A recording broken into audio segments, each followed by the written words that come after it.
Le 15 septembre 1972, trois frères âgés de 12, 14 et 16 ans disparaissent sans laisser de traces pendant la feria d'Arles.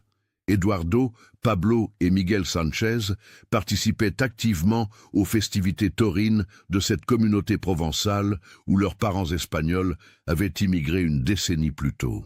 29 ans plus tard, en 2001, des ouvriers rénovant les anciennes arènes découvrent un tambour enterré sous les gradins. À l'intérieur, gravé dans le métal, un message en espagnol et en français révèle une vérité qui bouleversera à jamais la perception de cette disparition mystérieuse. Comment trois enfants ont-ils pu disparaître au cœur d'une fête traditionnelle sans qu'aucun témoin ne remarque quoi que ce soit? Et pourquoi ce tambour, symbole de joie et de célébration, contenait-il les derniers mots d'Eduardo, le plus jeune des frères? Avant de continuer avec cette histoire troublante, si vous appréciez les cas mystérieux réels comme celui-ci, abonnez-vous à la chaîne et activez les notifications pour ne manquer aucun nouveau cas. Maintenant, découvrons comment tout a commencé. Arles, septembre 1972. La cité provençale s'apprête à célébrer sa feria annuelle, événement phare qui attire des milliers de visiteurs dans cette ville de 52 000 habitants située dans les Bouches-du-Rhône. Les arènes romaines, construites au 1er siècle de notre ère, résonnent des cris de joie et des applaudissements. L'atmosphère est électrique, mélange d'excitation méditerranéenne et de tradition taurine profondément ancrée dans la culture locale. Dans le quartier de Trinquetaille, de l'autre côté du Rhône, vit la famille Sanchez. Rafael Sanchez, 38 ans, a quitté l'Andalousie en 1961 avec sa femme Carmen, 35 ans, fuyant la pauvreté rurale de l'Espagne franquiste. Comme beaucoup d'immigrants espagnols de cette époque, ils se sont installés dans le sud de la France, attirés par les opportunités de travail dans la construction et l'agriculture. Raphaël travaille comme maçon pour une entreprise locale, tandis que Carmen gagne sa vie comme couturière à domicile, confectionnant des vêtements pour les familles du quartier. Le couple a eu 3 fils. Miguel, né en 1956, Pablo en 1958 et Eduardo en 1960. Les 3 garçons grandissent dans un environnement biculturel, parlant parfaitement français et espagnol, s'intégrant naturellement dans la communauté arlésienne tout en conservant les traditions familiales. Ils fréquentent l'école publique du quartier, obtiennent de bons résultats scolaires et participent activement à la vie associative locale. Eduardo, le plus jeune, possède un talent musical remarquable. Dès l'âge de 8 ans, il maîtrise le tambour traditionnel espagnol, instrument qu'il a appris à jouer avec son grand-père maternel lors des vacances estivales en Andalousie. Ce tambour, fabriqué artisanalement en cuir et bois d'olivier, ne le quitte jamais lors des festivités.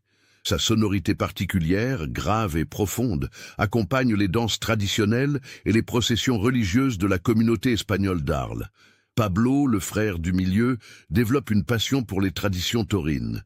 Il connaît par cœur les noms des grands matadors, suit religieusement les corridas diffusées à la télévision et rêve de devenir un jour torero. Ses parents, bien que préoccupés par cette aspiration dangereuse, respectent sa passion et l'encouragent dans ses études taurines. Pablo lit tous les ouvrages sur la tauromachie qu'il peut trouver à la bibliothèque municipale et entretient une correspondance avec des aficionados espagnols. Miguel, l'aîné, fait preuve d'un leadership naturel. Responsable et protecteur, il veille sur ses frères cadets et aide sa mère dans les tâches domestiques. Excellent élève, il envisage de poursuivre des études supérieures, ce qui constituerait une première dans la famille. Ses professeurs le décrivent comme un jeune homme mûr, réfléchi et particulièrement doué pour les langues. La famille Sanchez vit dans une modeste maison de 2 étages, rue Marius Jouveau, à proximité du centre-ville. Carmen a aménagé l'étage en atelier de couture, tandis que Raphaël a construit une petite terrasse où la famille se réunit les soirs d'été. Les voisins décrivent les Sanchez comme une famille unie, discrète et travailleuse, parfaitement intégrée dans le tissu social arlésien. La communauté espagnole d'Arles, compte environ 3000 personnes en 1972, principalement des immigrants économiques arrivés dans les années 1960. Cette communauté maintient ses traditions culturelles à travers l'Association Española de Arles, fondée en 1965, qui organise des événements festifs, des cours de flamenco et des messes en espagnol. Les Sánchez participent régulièrement aux activités de l'association, particulièrement lors des fêtes traditionnelles, où Eduardo et ses frères se produisent comme musiciens. Le vendredi 15 septembre 1972, la Feria d'Arles bat son plein. Les festivités, qui durent traditionnellement 4 jours, attirent des visiteurs de toute la région. Les arènes accueillent des spectacles taurins, des concerts et des spectacles de danse traditionnels. L'ambiance est particulièrement festive cette année-là, car la feria coïncide avec les célébrations du centenaire de la restauration des arènes romaines. Ce matin-là, Carmen Sánchez prépare le petit déjeuner dans la cuisine familiale. L'odeur du café et des tartines grillées emplit la maison. À 7h30, Miguel descend le premier, suivi de Pablo et Eduardo. Les 3 frères portent leurs vêtements de fête, pantalons noirs, chemises blanches et foulards rouges, tenues traditionnelles qu'ils revêtent pour les occasions spéciales. « Maman, on peut prendre le tambour aujourd'hui ?» demande Eduardo en espagnol, comme la famille a l'habitude de le faire à la maison. « Bien sûr, mon chéri, mais attention à ne pas l'abîmer dans la foule », répond Carmen en caressant les cheveux de son fils cadet. Eduardo récupère son tambour, soigneusement rangé dans sa housse en tissu brodé.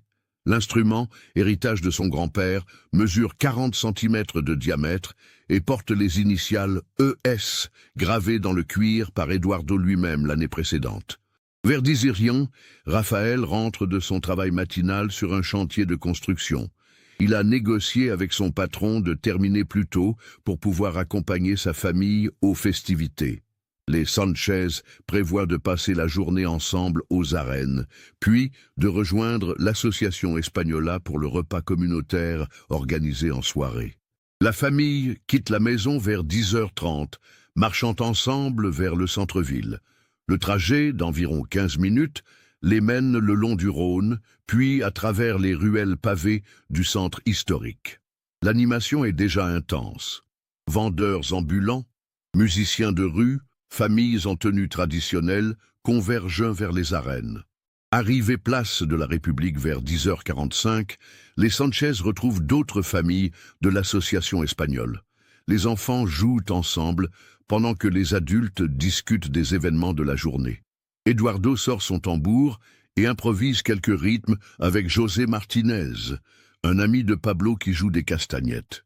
À 11h30, la famille se dirige vers les arènes pour assister au spectacle de Rejon prévu à midi. Miguel achète des billets au guichet, place située dans les gradins côté soleil, moins cher mais offrant une vue correcte sur la piste. Eduardo garde son tambour sur les genoux, prêt à accompagner les moments forts du spectacle. Le spectacle se déroule normalement jusqu'à 13h01. Plusieurs témoins se souviennent avoir vu Eduardo jouer du tambour pendant les passes du Matador, créant une ambiance particulièrement chaleureuse dans les gradins. Pablo commente chaque mouvement du torero avec l'expertise d'un véritable aficionado, impressionnant les spectateurs voisins par ses connaissances. Vers 13h15, à la fin du spectacle, Raphaël propose à sa famille de rentrer déjeuner à la maison avant de revenir pour les festivités de l'après-midi. Carmen accepte, fatiguée par la foule et la chaleur. Cependant, les 3 frères demandent la permission de rester pour profiter de l'animation du centre-ville. « Nous rentrerons pour le goûter vers 16h, promet Miguel à ses parents. Raphaël hésite, mais Carmen le rassure. Miguel est assez grand pour veiller sur ses frères. Ils connaissent bien la ville. Les parents quittent donc les arènes vers 13h30, laissant les 3 garçons sur la place de la République. Plusieurs témoins confirment avoir vu la famille se séparer à ce moment précis, devant la terrasse du café Le Tambourin. Entre 13h30 et 14h, les 3 frères sont aperçus à plusieurs reprises dans le centre-ville. Madame Fernandez, commerçante espagnole tenant une épicerie rue de la République, les voit passer devant sa boutique vers 13h45. Elle remarque qu'Eduardo porte toujours son tambour et que les trois garçons semblent de bonne humeur. À 14h10, monsieur André Pelletier, retraité habitant près des Arènes, croise les trois frères rue des Arènes. Il se souvient parfaitement de cette rencontre, car Eduardo jouait du tambour en marchant, attirant l'attention des passants. Les garçons se dirigeaient vers les Arènes, probablement pour assister au spectacle de l'après-midi. Le dernier témoignage fiable date de 14h25. Madame Dolores Ruiz, membre de l'association Espagnola, voit les trois frères près de l'entrée principale des Arènes. Elle les salue et échange quelques mots avec Miguel à propos du spectacle du matin. Eduardo et Pablo semblent impatients d'entrer, le tambour à l'épaule. À partir de 14h30, plus aucun témoin crédible ne confirme avoir vu les frères Sanchez. Ils semblent avoir disparu dans la foule dense qui envahit les arènes pour le spectacle de l'après-midi. Vers 16h30, Carmen commence à s'inquiéter. Les garçons avaient promis de rentrer pour le goûter, et ce retard ne leur ressemble pas, surtout de la part de Miguel, habituellement très ponctuel. Elle demande à Raphaël de se rendre au centre-ville pour les chercher. Raphaël parcourt les rues du centre historique, interrogeant commerçants et passants. Personne n'a vu les trois frères depuis le début de l'après-midi. Il se rend aux arènes, fouille les gradins, questionne les employés. L'inquiétude monte progressivement. À 18h, Carmen rejoint son mari au centre-ville. Ensemble, ils alertent les membres de l'association Espagnola et organisent des recherches informelles. Une dizaine de familles espagnoles se mobilisent, ratissant systématiquement les rues, places et jardins publics d'Arles. À 20h, face à l'absence totale de nouvelles, Raphaël prend la décision de se rendre au commissariat de police d'Arles, situé boulevard des Lys. Le brigadier de service, Jean-Paul Martineau, accueille le couple avec bienveillance, mais explique que les disparitions d'enfants pendant les festivités sont fréquentes et se résolvent généralement dans les heures suivantes. Ils ont peut-être rencontré des amis et perdu la notion du temps, suggère le policier. Revenez demain matin si vous n'avez toujours pas de nouvelles. Carmen et Raphaël passent la nuit entière à arpenter les rues d'Arles, accompagnés de membres de la communauté espagnole. Ils visitent tous les lieux fréquentés par les jeunes, jardins publics, bords du Rhône, places et monuments. Aucune trace des trois frères. Au petit matin du 16 septembre, Raphaël retourne au commissariat. Cette fois, l'inquiétude du père de famille convainc les autorités de lancer une recherche officielle. L'inspecteur Laurent Delacroix, 45 ans, spécialisé dans les affaires de mineurs, prend en charge le dossier. L'inspecteur Delacroix commence ses investigations le samedi 16 septembre 1972 à 8h. Méthodique et expérimenté, il interroge systématiquement tous les témoins qui ont vu les frères Sanchez la veille. Son carnet de notes, conservé dans les archives du commissariat, reconstitue minutieusement les dernières heures connues des trois garçons. Les premières recherches se concentrent sur les alentours des arènes et le centre historique. 20 policiers ratissent la zone, fouillent les bâtiments abandonnés, interrogent les commerçants et les forains. La feria continue malgré la disparition, mais l'atmosphère festive est ternie par l'inquiétude grandissante. Le dimanche 17 septembre, les recherches s'intensifient. L'inspecteur Delacroix fait appel aux pompiers d'Arles pour explorer les berges du Rhône et les zones industrielles périphériques. Des plongeurs examinent le fleuve près des lieux de promenade fréquentés par les familles. Aucun indice n'est découvert. Les interrogatoires révèlent plusieurs éléments troublants. Vers 14 ans, le jour de la disparition, un employé des arènes remarque 3 jeunes garçons correspondant au signalement des frères Sanchez près des couloirs souterrains menant aux loges des toreros. Cependant, l'homme, occupé par ses tâches, ne leur prête pas attention particulière. Maria González, vendeuse de churros installée près des arènes, se souvient avoir vu un garçon avec un tambour vers 14h15. Elle ne peut pas affirmer avec certitude qu'il s'agissait d'Eduardo, mais la description correspond. Le garçon semblait se diriger vers l'arrière des arènes, zone normalement interdite au public. L'inspecteur Delacroix explore cette piste. Les couloirs souterrains des arènes, datant de l'époque romaine, forment un véritable labyrinthe. Certaines galeries, condamnées pour des raisons de sécurité, pourraient avoir été rouvertes clandestinement. Les recherches dans ces souterrains mobilisent une équipe d'éclaireurs spécialisés pendant 3 jours. Le lundi 18 septembre, une découverte attire l'attention. Dans une galerie souterraine, les enquêteurs trouvent des traces de pas récentes dans la poussière, ainsi que des mégots de cigarettes espagnoles. Ces indices suggèrent une présence humaine récente, dans des lieux pourtant officiellement fermés au public. L'enquête s'oriente vers l'hypothèse d'un accident. Les 3 frères auraient pu s'aventurer dans les souterrains par curiosité, se perdre ou être victimes d'un éboulement. Cette théorie semble logique, mais les recherches approfondies ne révèlent aucune trace des garçons dans les galeries souterraines. Le mardi 19 septembre, un témoin contacte le commissariat. Henri Barrault, ouvrier municipal chargé de l'entretien des arènes, affirme avoir vu 3 jeunes garçons près des écuries temporaires installées pour la feria. L'homme, qui effectuait des réparations vers 14h30 le jour de la disparition, se souvient que l'un des garçons portait un instrument de musique. Cette information relance l'enquête. Les écuries temporaires, situées derrière les arènes, hébergent les taureaux et les chevaux utilisés pour les spectacles. L'accès est strictement réservé aux professionnels, mais la surveillance n'est pas parfaite pendant les festivités. L'inspecteur Delacroix interroge tous les employés des écuries. Vicente Morales, palefrenier espagnol de 28 ans, se montre particulièrement nerveux. Il prétend ne rien savoir sur les 3 frères, mais ses réponses évasives éveillent les soupçons. Cependant, aucune preuve concrète ne permet de l'inculper. Le mercredi 20 septembre, la piste des écuries s'avère infructueuse. Les recherches dans les bâtiments temporaires, les enclos et les zones de stockage ne révèlent aucun indice. L'enquête piétine, malgré la mobilisation importante des forces de l'ordre. Carmen et Rafael Sanchez vivent un cauchemar. La mère de famille ne mange plus, ne dort plus, passant ses journées à arpenter les rues d'Arles dans l'espoir d'apercevoir ses fils.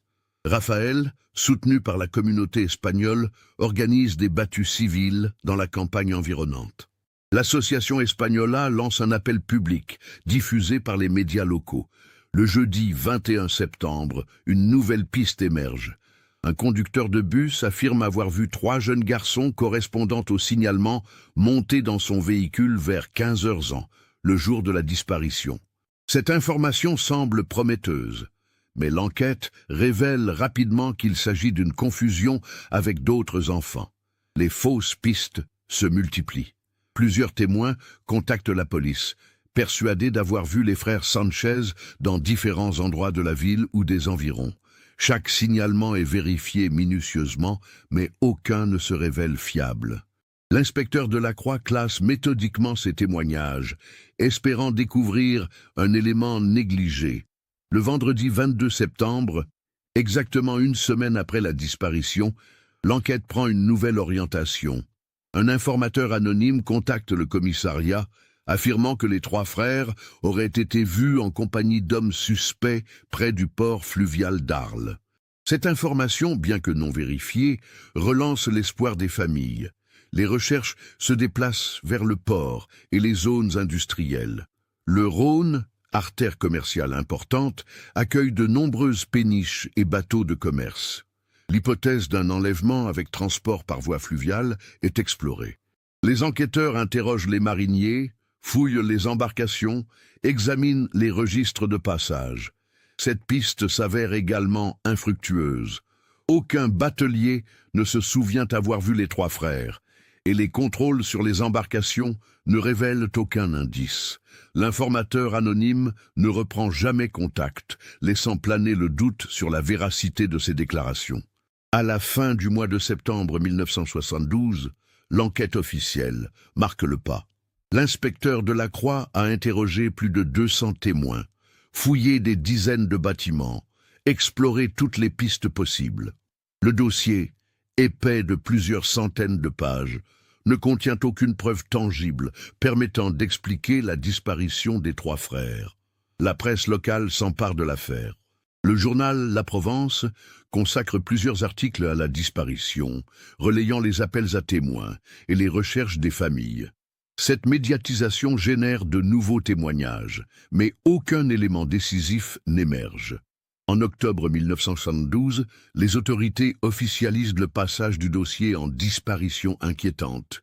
Cette classification permet de maintenir l'enquête ouverte tout en reconnaissant implicitement l'absence de pistes concrètes. L'inspecteur Delacroix continue ses investigations, mais avec des moyens réduits. Les mois suivant la disparition des trois frères Sanchez marquent le début d'une période douloureuse pour la famille et la communauté espagnole d'Arles. Carmen sombre dans une dépression profonde, incapable d'accepter l'absence de ses fils. Raphaël, soutien de famille, doit gérer simultanément sa propre douleur et l'effondrement psychologique de sa femme. En novembre 1972, Carmen est hospitalisée à l'hôpital psychiatrique d'Arles pour une dépression sévère.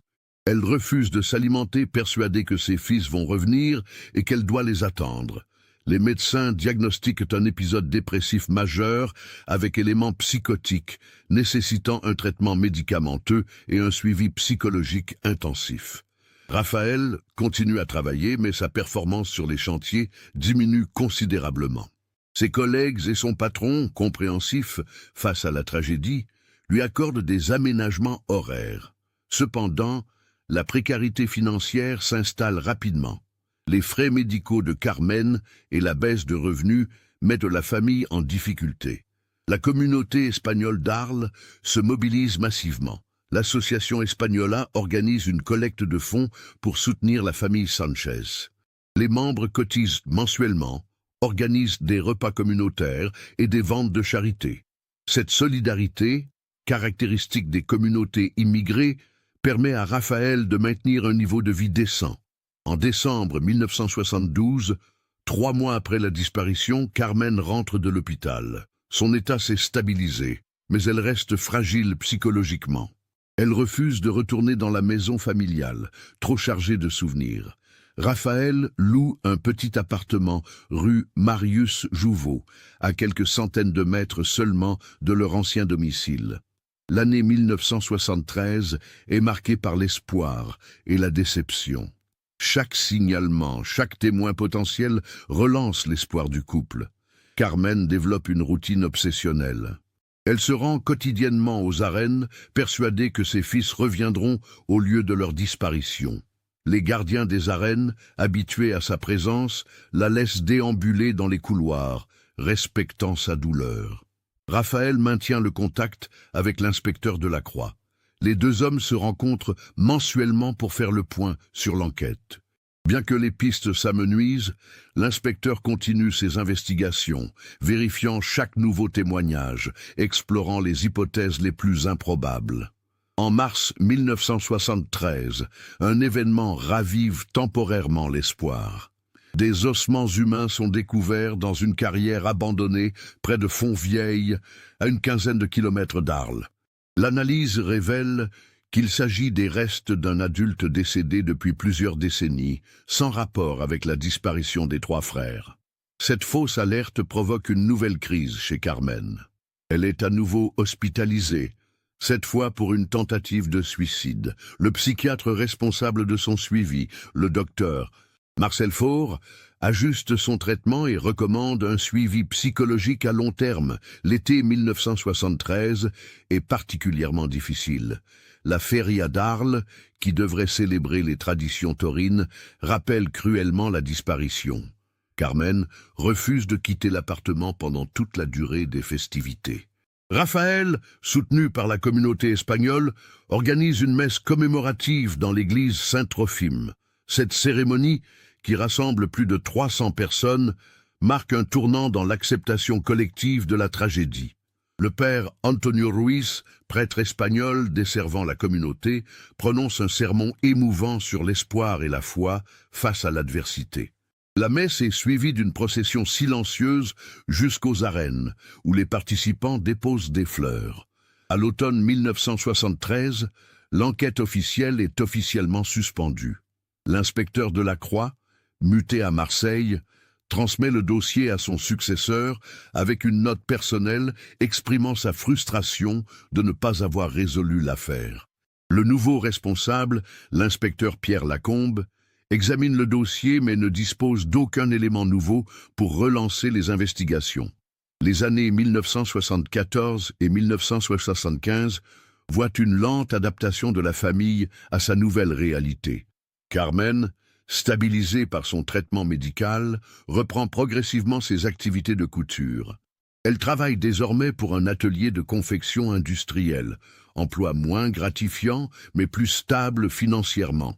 Raphaël continue son travail de maçon, mais évite les chantiers proches des arènes. En 1976, le couple prend une décision douloureuse, quitter Arles pour recommencer ailleurs. L'omniprésence des souvenirs, les regards compatissants mais pesants de la communauté, l'impossibilité d'oublier rendent la vie quotidienne insupportable. Raphaël trouve un emploi à Perpignan, ville où la communauté espagnole est importante et où l'anonymat est possible. Le déménagement à Perpignan marque une nouvelle étape. Carmen et Raphaël s'installent dans un petit appartement près de la gare, loin des arènes et des festivités taurines. Ils maintiennent des contacts épisodiques avec leurs amis arlésiens, mais progressivement, la distance géographique crée une distance émotionnelle. En 1978, Carmen tombe enceinte. Cette grossesse inattendue à 41 ans suscite des émotions contradictoires.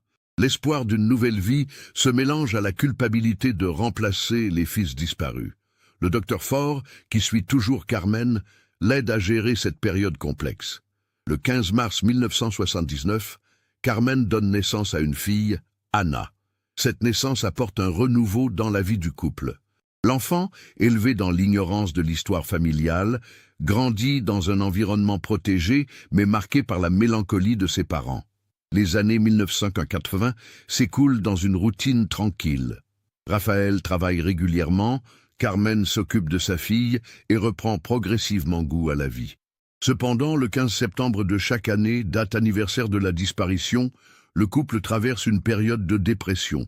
Ces anniversaires de deuil sont ritualisés. Messe, visite au cimetière d'Arles, où une plaque commémorative a été installée, journée de silence. En 1985, 13 ans après la disparition, Carmen reçoit un appel de l'Association Española d'Arles. L'association envisage d'organiser une cérémonie commémorative pour les 13 ans de la disparition. Carmen décline poliment, expliquant qu'elle préfère garder ce souvenir intime. Cette conversation réveille cependant des émotions enfouies. L'année 1990 marque un tournant. Anna, âgée de 11 ans, découvre par hasard des photos et des articles de journaux dans une boîte rangée dans l'armoire parentale. Confrontée aux questions de sa fille, Carmen prend la décision de lui révéler l'existence de ses 3 frères disparus. Cette révélation, bien que préparée psychologiquement, bouleverse l'adolescente. Anna développe une fascination pour l'histoire familiale. Elle lit les articles de journaux, étudie les photos, interroge ses parents sur les détails de la disparition. Cette curiosité, d'abord inquiétante pour Carmen, devient finalement thérapeutique. Parler de Miguel, Pablo et Eduardo permet à la mère de maintenir leur mémoire vivante. En 1995, Anna, âgée de 16 ans, exprime le désir de se rendre à Arles pour voir les lieux de la disparition. Carmen, après une longue réflexion, accepte d'accompagner sa fille. Ce voyage, le premier retour à Arles depuis 1976, constitue une épreuve émotionnelle intense. La ville a changé. Le quartier de Trinquetaille s'est modernisé. Certains bâtiments ont été rénovés, d'autres détruits. L'ancienne maison familiale existe toujours, mais elle est occupée par une famille maghrébine. Carmen et Anna observent de loin cette maison chargée de souvenirs, sans oser s'approcher. La visite des arènes s'avère particulièrement éprouvante. Carmen, accompagnée de sa fille, parcourt les couloirs et les gradins où elle a vu ses fils pour la dernière fois. Les employés actuels, qui ignorent l'histoire familiale, accueillent les visiteurs avec courtoisie. Anna photographie tous les lieux, constituant un album mémoriel. Cette visite à Arles marque paradoxalement la fin d'une époque. Carmen réalise que sa douleur, toujours présente, n'est plus paralysante. Elle peut désormais évoquer ses fils disparus sans sombrer dans la dépression. Anna, de son côté, développe une compréhension mature de l'histoire familiale. En 1997, Raphaël prend sa retraite. Le couple, maintenant stabilisé financièrement, envisage de retourner vivre à Arles. Cette décision, mûrie pendant des mois, répond à un besoin de réconciliation avec le passé. Anna, étudiante à l'université de Montpellier, soutient ce projet de retour aux sources. Le couple rachète une petite maison dans le centre historique d'Arles, rue du Docteur Fanton, à proximité des arènes, mais suffisamment éloignée pour éviter les souvenirs trop douloureux. Carmen reprend contact avec l'association Espagnola, retrouve quelques anciennes connaissances, reconstruit progressivement un réseau social. Raphaël, homme d'habitude, reprend ses promenades matinales dans les rues d'Arles. Il évite soigneusement certains lieux, la place de la République, l'entrée des arènes, la rue Marius-Jouveau, mais redécouvre peu à peu sa ville natale d'adoption. Cette familiarisation progressive lui permet de gérer l'émotion liée aux souvenirs. En 1999, 27 ans après la disparition, l'inspecteur Delacroix, maintenant retraité, contacte Raphaël. L'ancien policier, hanté par cette affaire non résolue, souhaite rencontrer la famille pour faire le point sur l'enquête. Cette rencontre, qui a lieu dans un café du centre-ville, permet d'évoquer les pistes explorées et les regrets professionnels. « J'ai pensé à vos fils chaque année, monsieur Sanchez », confie l'inspecteur. « Cette affaire a marqué ma carrière. Je n'ai jamais compris comment 3 enfants ont pu disparaître sans laisser la moindre trace dans une ville comme Arles. » Cette conversation, bien que douloureuse, apporte une forme de closure administrative à la tragédie. L'inspecteur remet à Raphaël une copie complète du dossier d'enquête, document que la famille n'avait jamais pu consulter intégralement. Cette transparence tardive permet de comprendre l'ampleur des recherches menées. L'année 2000 s'achève dans une sérénité relative. Carmen et Raphaël, âgés respectivement de 63 et 66 ans, ont reconstruit une vie acceptable. Anna termine ses études de sociologie et envisage de rédiger son mémoire de maîtrise sur les communautés immigrées espagnoles en Provence, travail qui lui permettra d'honorer l'histoire familiale. Le 12 mars 2001, une équipe d'ouvriers commence les travaux de rénovation des arènes d'Arles. Ce projet ambitieux, financé par la municipalité et les services des monuments historiques, vise à moderniser les installations tout en préservant l'authenticité architecturale du monument romain. Les travaux, prévus pour durer 18 mois, concernent principalement les gradins, les systèmes d'évacuation et les accès souterrains. L'entreprise Bâtiment Provence, dirigée par Michel Reynaud, remporte l'appel d'offres. Cette société spécialisée dans la restauration de monuments historiques emploie une quinzaine d'ouvriers qualifiés, habitués aux contraintes archéologiques des chantiers patrimoniaux. Le chef de chantier, Alain Dubois, planifie méticuleusement les interventions. La première phase consiste à démonter partiellement les gradins supérieurs pour accéder aux structures de soutènement antiques. Ces gradins, construits en pierre de Fontvieille, nécessitent un démontage pierre par pierre pour permettre leur remontage ultérieur. Le lundi 19 mars 2001, l'équipe de démontage commence le travail sur la section nord des gradins.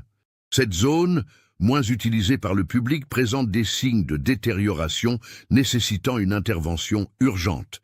Les ouvriers, équipés d'outils spécialisés, progressent méthodiquement.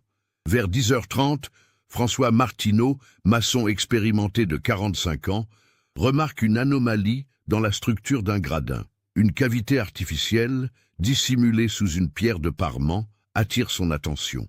Cette cavité d'environ 50 cm de profondeur ne correspond à aucun plan architectural connu. « Chef, venez voir ça », appelle François. « Il y a quelque chose de bizarre ici. » Alain Dubois examine la découverte. La cavité, manifestement creusée après la construction des gradins, contient un objet cylindrique enveloppé dans un tissu dégradé. L'objet, d'environ 40 cm de diamètre, présente l'aspect d'un instrument de musique. Conformément aux procédures en vigueur sur les chantiers patrimoniaux, Alain Dubois suspend immédiatement les travaux et contacte le service archéologique départemental. Dr Marie-Claire Durand, archéologue responsable du secteur, se rend sur le chantier dans l'après-midi. L'examen préliminaire révèle qu'il s'agit effectivement d'un tambour, probablement d'origine espagnole, dans un état de conservation remarquable. Le tissu qui l'enveloppait, bien que dégradé, a protégé l'instrument de l'humidité. Plus intrigant encore, l'intérieur du tambour semble contenir des inscriptions gravées dans le métal. Docteur. Durand décide de transférer l'objet au laboratoire d'archéologie de l'université d'Aix-Marseille pour un examen approfondi. Cette procédure, habituelle pour les découvertes archéologiques, permet d'analyser l'objet sans risquer de l'endommager. Le 22 mars 2001, l'analyse révèle des informations stupéfiantes. Le tambour porte les initiales ES, gravées dans le cuir, ainsi qu'un texte gravé à l'intérieur du cadre métallique. Ce texte, rédigé en espagnol et en français, constitue un véritable message posthume.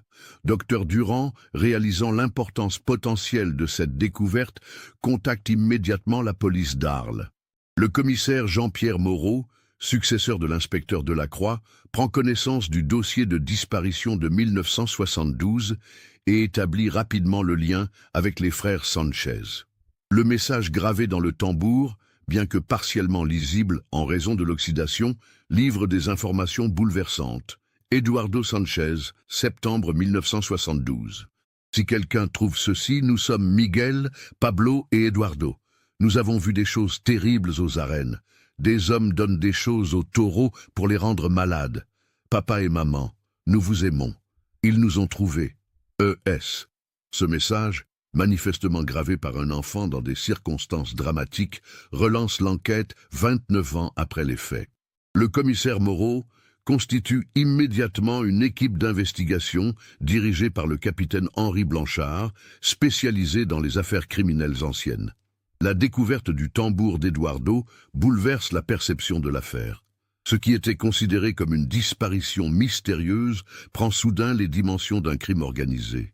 Le message gravé suggère que les trois frères ont été témoins d'activités illégales liées au spectacle taurin et qu'ils ont été éliminés pour préserver ces secrets.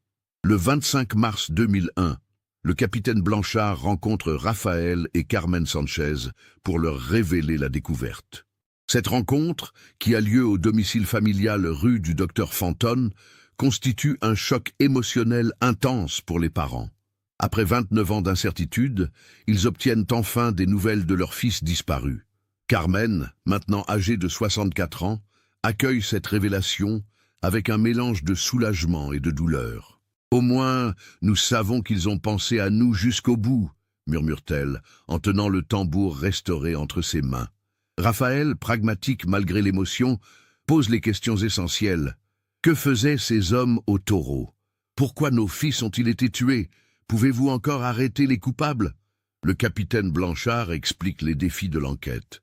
29 ans après les faits, la plupart des témoins potentiels sont décédés ou introuvables. Cependant, certaines pistes méritent d'être explorées, notamment les personnes qui gravitaient autour des spectacles taurins en 1972. L'équipe d'investigation commence par réexaminer le dossier original. L'inspecteur Delacroix, contacté à Marseille, fournit ses notes personnelles et ses impressions sur l'enquête de 1972. Son témoignage révèle plusieurs éléments qui prennent une nouvelle signification à la lumière du message d'Eduardo. Vicente Morales, le palefrenier espagnol, m'avait paru nerveux lors des interrogatoires, se souvient l'ancien inspecteur. Ses réponses étaient évasives, mais nous n'avions aucune preuve contre lui. Peut-être aurions-nous dû insister davantage. Les recherches sur Vicente Morales révèlent un parcours chaotique. L'homme, âgé de 57 ans en 2001, vit toujours dans la région arlésienne. Son casier judiciaire mentionne plusieurs condamnations mineures, recel, paris clandestin, coups et blessures. Ce profil suggère une implication possible dans des activités illégales. Le 2 avril 2001, Vicente Morales est convoqué au commissariat d'Arles pour un interrogatoire. L'homme, visiblement vieilli et marqué par une vie difficile, nie toute implication dans la disparition des frères Sanchez. Cependant, ses déclarations concernant les spectacles taurins de 1972 révèlent des incohérences troublantes. Les chevaux étaient nerveux cette année-là, admet Vicente. Certains taureaux aussi réagissaient bizarrement, mais je ne m'occupais que des équipements, pas des animaux. Cette déclaration entre en contradiction avec ses fonctions officielles de palefrenier. Le capitaine Blanchard soupçonne que Vicente masque sa véritable implication dans l'organisation des spectacles. Parallèlement, l'enquête s'oriente vers l'analyse des archives municipales de 1972, les autorisations de spectacles, les contrats avec les éleveurs de taureaux, les assurances et les déclarations de revenus constituent autant de pistes documentaires. Ce travail minutieux révèle des anomalies financières significatives. En septembre 1972, les recettes des spectacles taurins d'Arles dépassent largement les prévisions. Cette performance exceptionnelle, attribuée à l'époque au succès de la programmation, semble maintenant suspecte. Les paris officiels, organisés par le PMU, ne justifient pas à eux seuls ces recettes importantes. Marie-France Olivier, comptable municipal retraité, accepte de témoigner sur les pratiques financières de l'époque. Son témoignage, recueilli le 8 avril 2001, révèle l'existence probable de paris clandestins organisés en marge des spectacles officiels. Il y avait toujours beaucoup d'argent liquide pendant la feria, se souvient la comptable. Certains organisateurs privés versaient des sommes importantes en espèces, officiellement pour des prestations techniques, mais ces montants semblaient disproportionnés. Cette information oriente l'enquête vers les paris clandestins. En 1972, les jeux d'argent sont strictement réglementés en France. Les paris sur les spectacles taurins, autorisés seulement dans le cadre du PMU, génèrent des sommes modestes. L'existence d'un système parallèle de paris clandestins expliquerait les anomalies financières constatées. Le 12 avril 2001, l'enquête prend une nouvelle dimension avec la découverte d'un document troublant dans les archives personnelles de l'ancien maire d'Arles, décédé en 1995. Cette correspondance privée, conservée par sa veuve, mentionne des problèmes avec les Espagnols pendant la feria de 1972. La lettre, datée du 25 septembre 1972, s'adresse à un destinataire non identifié. Les événements de la semaine dernière nécessitent une grande discrétion. Les familles doivent être aidées, mais sans éveiller les soupçons. L'avenir de nos festivités en dépend. Ce document, rédigé 10 jours après la disparition des frères Sanchez, suggère une implication des autorités locales dans l'étouffement de l'affaire. Le capitaine Blanchard réalise que l'enquête de 1972 a peut-être été volontairement limitée pour protéger des intérêts économiques locaux. Ana Sanchez, maintenant âgée de 22 ans et diplômée en sociologie, rejoint officieusement l'enquête.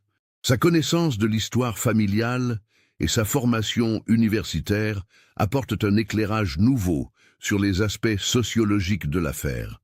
Elle identifie notamment les réseaux de solidarité et d'omerta au sein de la communauté espagnole de 1972. Les familles d'immigrants évitaient les contacts avec la police, explique Anna. Mes parents et leurs amis craignaient les expulsions ou les complications administratives. Cette peur a pu empêcher certains témoins de s'exprimer en 1972. Cette analyse sociologique révèle les limites de l'enquête originale. L'inspecteur Delacroix, malgré sa bonne volonté, n'avait pas accès aux réseaux informels de la communauté espagnole. Des témoins potentiels ont pu garder le silence par méfiance envers les autorités françaises. Le 18 avril 2001, une découverte majeure relance l'enquête. Dolores Ruiz, maintenant âgée de 78 ans, contacte spontanément le commissariat après avoir lu les articles de presse sur la découverte du tambour. Cette femme, qui avait été le dernier témoin fiable à voir les trois frères en 1972, révèle des informations qu'elle avait eues à l'époque. « J'avais peur de créer des ennuis à ma famille », confie Dolores. « Mais maintenant, avec la découverte du tambour, je dois dire la vérité. Ce jour-là, j'ai vu les garçons parler avec des hommes près des écuries. Ces hommes ne me plaisaient pas. L'un d'eux portait une bague avec une tête de taureau, et il parlait espagnol, avec un accent du sud, pas comme nous. Ce témoignage tardif confirme que les frères Sanchez ont bien été en contact avec des individus suspects près des écuries. La description de Dolores correspond au profil de membres d'organisations criminelles espagnoles, probablement liées au trafic de stupéfiants ou au paris clandestin. L'enquête s'oriente désormais vers l'identification de ces hommes mystérieux. Les archives de police de 1972 mentionnent la présence à Arles de plusieurs ressortissants espagnols au casier judiciaire chargé. Ces individus, officiellement présents pour les festivités, pourraient avoir coordonné les activités illégales dénoncées par les trois frères. Le 25 avril 2001, l'enquête atteint un tournant décisif avec la convocation de José Martinez, ancien ami de Pablo Sánchez et témoin oculaire des derniers moments des trois frères. Cet homme, maintenant âgé de 43 ans et résidant à Toulouse, avait quitté Arles peu après la disparition sans jamais témoigner lors de l'enquête originale. José Martinez se présente au commissariat accompagné de son avocat, visiblement nerveux et conscient de l'importance de sa déposition. Depuis 29 ans, il porte le poids d'un secret qu'il n'a jamais osé révéler, par peur des représailles et par culpabilité d'avoir survécu là où ses amis ont péri. Ce jour-là, j'étais avec Pablo, Miguel et Eduardo, près des arènes. Commence José, la voix tremblante. Nous jouions aux cartes dans un petit local derrière les écuries, un endroit où les employés rangeaient le matériel. Pablo connaissait ce lieu parce qu'il venait souvent observer les préparatifs des spectacles. Le capitaine Blanchard encourage José à continuer, comprenant qu'il s'approche enfin de la vérité sur cette tragédie vieille de 3 décennies. Vers 14h15, nous avons entendu des voix d'adultes qui parlaient espagnol dans la pièce à côté. Pablo, curieux comme toujours, a voulu écouter. Nous nous sommes approchés de la cloison en bois qui séparait les deux locaux. José marque une pause, rassemblant son courage pour révéler ce qu'il a tué pendant si longtemps. Les hommes parlaient de droguer les taureaux pour contrôler leurs réactions pendant les spectacles. Ils mentionnaient des sommes d'argent énormes, des paris truqués avec des complices en Espagne et en France. L'un d'eux disait « Si le taureau numéro 3 ne charge pas au premier appel demain, nous gagnerons 100 000 francs. » Cette révélation confirme les soupçons suggérés par le message d'Eduardo. Les trois frères avaient découvert un système de paris clandestin basé sur la manipulation des spectacles taurins par l'administration de drogue aux animaux. Miguel a voulu partir immédiatement, poursuit José. Il disait que c'était dangereux et que nous devions rentrer chez nous. Mais Pablo était fasciné. Il voulait comprendre comment il s'y prenait pour droguer les taureaux. Le témoignage de José révèle la personnalité des trois frères dans leurs derniers moments. Miguel, responsable et prudent, tentant de protéger ses cadets. Pablo, passionné de tauromachie, outragé par cette profanation de l'art qu'il vénérait. Eduardo, loyal envers ses frères, mais terrorisé par la situation. Soudain, la conversation dans l'autre pièce s'est arrêtée. Nous avons entendu des pas qui se dirigeaient vers notre local. Miguel nous a fait signe de nous cacher derrière des sacs de fourrage empilés dans un coin. José décrit alors la scène qui marquera sa vie à jamais. 3 hommes pénètrent dans le local où se cachent les 4 garçons. Le premier, un Espagnol d'une 50aine d'années portant une bague ornée d'une tête de taureau, semble diriger l'opération. Les 2 autres, plus jeunes, parlent français avec un accent marseillais. L'homme à la bague a dit en espagnol « Je sens une odeur d'enfant ici ». Il a commencé à fouiller le local méthodiquement. Pablo tremblait à côté de moi. Eduardo serrait son tambour contre sa poitrine. Le drame se précipite quand Eduardo, terrorisé, fait tomber accidentellement son tambour. Le bruit métallique résonne dans le local, trahissant leur présence. Les 3 hommes découvrent immédiatement les 4 garçons cachés derrière les sacs. L'homme à la bague nous a regardés longuement, puis il a dit à ses complices « 4 petits curieux qui en savent trop maintenant ». J'ai compris à ce moment-là que nous étions en danger mortel. José explique alors comment il a réussi à s'échapper. Profitant d'un moment d'inattention des adultes qui discutaient de la situation, il parvient à se glisser vers la sortie et à s'enfuir en courant. Ces dernières images des frères Sánchez restent gravées dans sa mémoire. Miguel, tentant de protéger ses cadets, Pablo défiant du regard les hommes qui l'immobilisent, Eduardo pleurant silencieusement en tenant son tambour. J'ai couru jusqu'à chez moi, sans m'arrêter, confie José. « J'ai dit à mes parents que j'avais eu peur à cause de la foule et que j'avais perdu mes amis. Je n'ai jamais osé révéler la vérité, même quand la police a interrogé toute la famille. » Le témoignage de José éclaire enfin les circonstances exactes de la disparition. Les trois frères Sanchez ont été victimes d'un réseau criminel organisé autour de la manipulation des spectacles taurins. Ces hommes, ne pouvant risquer que leurs secrets soient dévoilés, ont éliminé les témoins gênants. Le capitaine Blanchard confronte José aux détails du message d'Eduardo gravé dans le tambour. Le témoignage corrobore parfaitement les derniers mots laissés par le plus jeune des frères. Eduardo a probablement gravé ce message pendant sa captivité, avant d'être tué avec Miguel et Pablo. « Pourquoi n'avez-vous jamais parlé ?» demande le capitaine Blanchard. « J'avais 13 ans, répond José, les larmes aux yeux. Ces hommes connaissaient nos noms, nos familles. J'étais terrorisé. Et puis, au fil des années, je me suis dit que personne ne me croirait et que cela ne ramènerait pas mes amis. » Cette confession tardive permet enfin de reconstituer les dernières heures des frères Sanchez. Le capitaine Blanchard comprend maintenant pourquoi l'enquête de 1972 avait échoué. Les véritables coupables appartenaient à un réseau criminel organisé, disposant de complicité locale et de moyens pour faire disparaître les preuves. L'identification des trois hommes devient prioritaire. José fournit des descriptions détaillées, particulièrement de l'homme à la bague qui semblait diriger l'opération. Les archives judiciaires françaises et espagnoles sont consultées pour identifier des criminels correspondant à ce profil et actifs dans la région en 1972. Le 3 mai 2001, les recherches aboutissent. Antonio Reyes Morales, criminel espagnol spécialisé dans les paris clandestins et le trafic de stupéfiants, correspond exactement à la description fournie par José. Cet homme, décédé en 1995 à Séville, était recherché par la police française et espagnole pour diverses escroqueries dans les années 1970. Les dossiers judiciaires révèlent qu'Antonio Reyes dirigeait un réseau international de paris truqué sur les spectacles taurins. Son mode opératoire consistait à corrompre des employés des arènes pour administrer des substances aux taureaux, modifiant leur comportement et permettant de prédire les résultats des paris. La reconstitution complète de l'affaire révèle l'ampleur du système criminel qui a coûté la vie aux trois frères Sanchez. Le réseau dirigé par Antonio Reyes opérait dans plusieurs villes de France et d'Espagne, manipulant les spectacles taurins pour générer des profits considérables grâce aux paris clandestins. Le mode opératoire était sophistiqué. Des complices infiltrés dans les équipes d'entretien des arènes administraient des tranquillisants ou des excitants aux taureaux selon les besoins.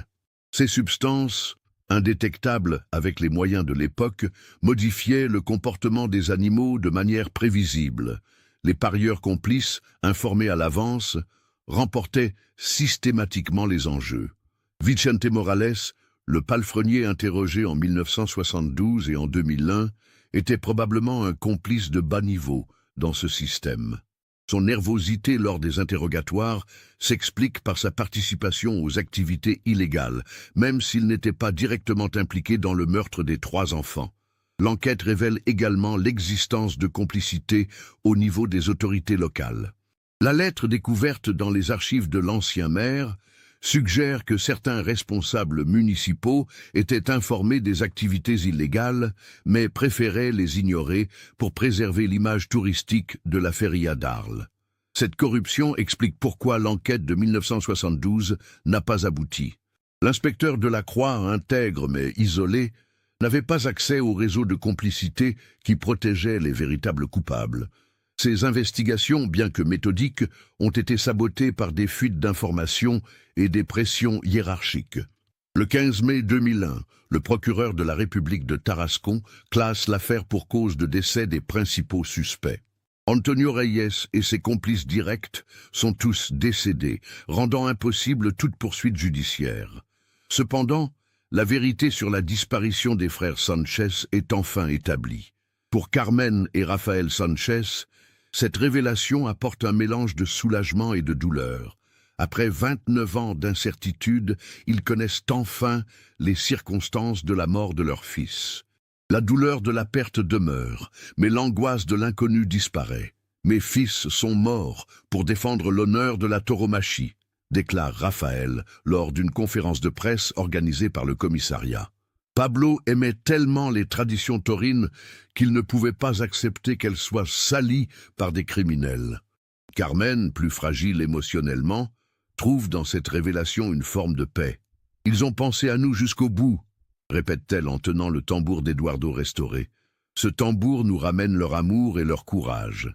Ana Sanchez utilise cette expérience pour compléter ses recherches sur les communautés immigrées. Son mémoire de maîtrise, soutenu en juin 2001, analyse l'impact des crimes non résolus sur les familles d'immigrants et leurs relations avec les institutions françaises. José Martinez, libéré du poids de son secret après 29 ans, témoigne publiquement pour honorer la mémoire de ses amis disparus. Son témoignage, diffusé par les médias locaux, sensibilise l'opinion publique au traumatisme des témoins involontaires de crimes. L'Association Española d'Arles organise une cérémonie commémorative le 15 septembre 2001, exactement 29 ans après la disparition. Cette cérémonie, qui rassemble plus de 500 personnes, honore la mémoire de Miguel, Pablo et Eduardo Sanchez. Une plaque commémorative est installée aux arènes, rappelant le sacrifice de 3 enfants morts pour défendre l'intégrité des traditions qu'ils aimaient. La municipalité d'Arles, consciente des défaillances passées, s'engage à renforcer la transparence des manifestations culturelles. De nouveaux protocoles de sécurité sont instaurés pour les spectacles taurins, incluant des contrôles vétérinaires renforcés et une surveillance accrue des personnels ayant accès aux animaux. Le tambour d'Eduardo, après analyse et restauration, est remis à la famille Sanchez. Carmen décide de le léguer au musée arlésien, où il témoignera pour les générations futures du courage de 3 enfants face au crime organisé. Cette affaire, résolue grâce à un message gravé dans un tambour enterré pendant 29 ans, illustre la persistance de la vérité face à la corruption et au silence. Les frères Sanchez, morts en tentant de préserver l'honneur des traditions taurines, deviennent des symboles de résistance contre la criminalité organisée. Leur histoire rappelle que derrière chaque disparition mystérieuse se cachent souvent des intérêts criminels puissants, protégés par des réseaux de complicité et de corruption. Mais elle démontre aussi que la vérité, même ensevelie pendant des décennies, finit toujours par émerger, grâce au courage de ceux qui osent témoigner. Cette tragique affaire nous montre comment l'innocence peut être broyée par la cupidité et la corruption, mais aussi comment l'amour familial et la quête de vérité peuvent triompher du silence et de l'oubli. Le tambour d'Eduardo, transformé en testament posthume, nous rappelle que même dans les moments les plus sombres, l'espoir et l'amour persistent. Qu'avez-vous pensé de cette histoire bouleversante ? Aviez-vous deviné la véritable nature du réseau criminel derrière cette disparition? Partagez vos réactions dans les commentaires. Si cette enquête approfondie vous a touché, n'oubliez pas de vous abonner à la chaîne et d'activer les notifications pour ne manquer aucun de nos prochains cas. Laissez votre like si cette histoire vous a marqué et partagez-la avec quelqu'un qui s'intéresse aux mystères résolus après des décennies de silence.